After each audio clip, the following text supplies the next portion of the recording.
Is investing in real estate a good decision? Are there any risks that investors are not aware of? Financial expert Mr. Srinivasa Vardhan will share his thoughts with you now.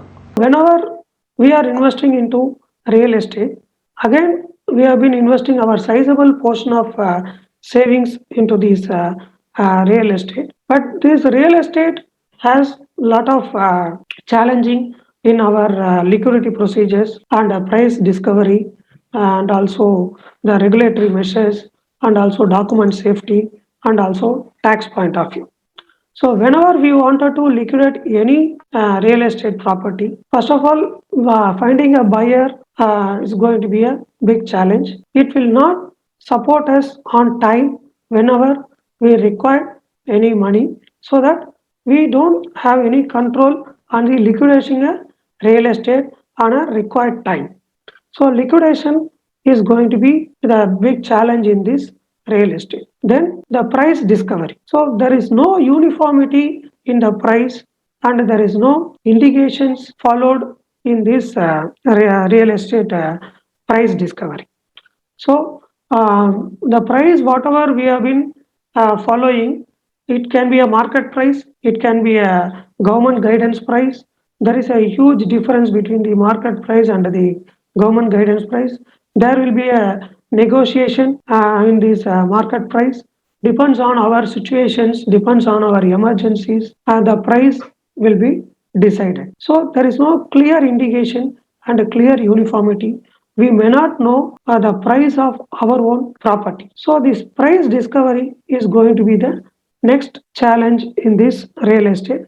There are long way to getting into regulated and getting into equipped in the bring the transparency on the price of these real estate properties. Then maintaining the record and the documentation is going to be again challenge. The documentation procedures followed by these real estate registrations, all that will change even state to state. So some of the state will follow the different procedure. The state locating in North India will follow the different procedures. So there is a lot of uh, changing the procedures applicable in this uh, real estate documentation procedure. And safeguard the documents and record keeping also is going to be the challenge in this real estate investments. And still now the government has started doing this RERA procedures, all that, but still it is a long way to go.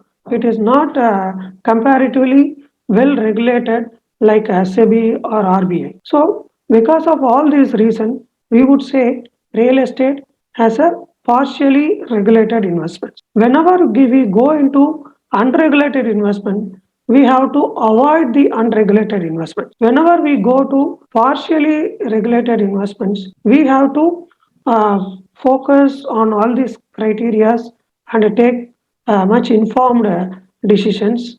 In this, we have to be very careful in this partially regulated investments. Thanks for your detailed explanation. Are you in search of a personal guide who can remove the stress of handling your finances? Then please feel free to avail our expert consultation. And also you can attend our webinars to gain investment related insights. Both the consultation and webinar are absolutely free, and you can find the link in the below description. Please like and share, and do subscribe to Holistic Investment.